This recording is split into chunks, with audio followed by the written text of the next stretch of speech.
Phantomween.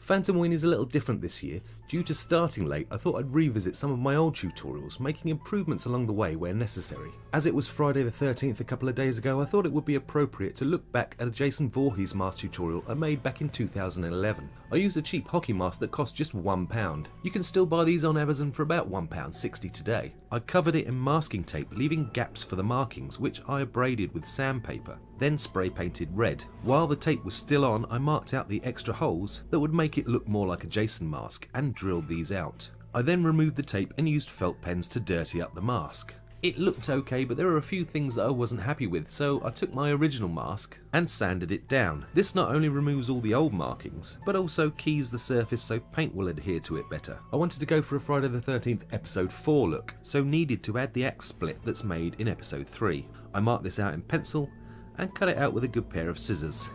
Also, the nose in Jason's mask has only one hole, so I drilled this out like before. There are actually too many holes in this mask, as some of the ones that were already there are not on Jason's one, so I got a 2-part putty to fill them in. This can be used on a variety of materials, including plastic. I took equal parts of each and mixed them together until the colour was uniform and streak free, then filled all the holes that I didn't want.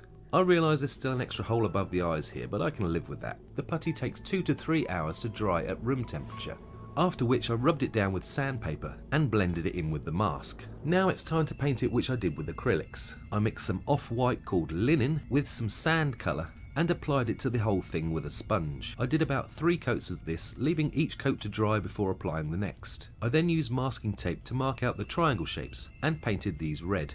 This needed 2 coats. Next I mixed some of the sand colour with brown and used this to dirty up the mask, and used just the brown for some darker dirt. I then took some sandpaper and scratched off some of the paint in a couple of places, and added some blood paste to the axe split. Finally, once it was all dry, I made a simple and cheap varnish by mixing 2 parts PVA glue with 1 part water, and applied this with a sponge to seal everything and give it a slight sheen. I think you'll agree this is a much more authentic looking Jason mask. Well, that's about it for this episode, but if you'd like to send me a video of yourself doing a Phantomween shout out like this, Phantomween,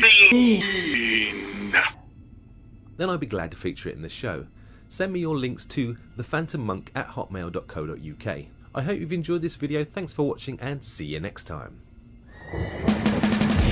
Phantomween.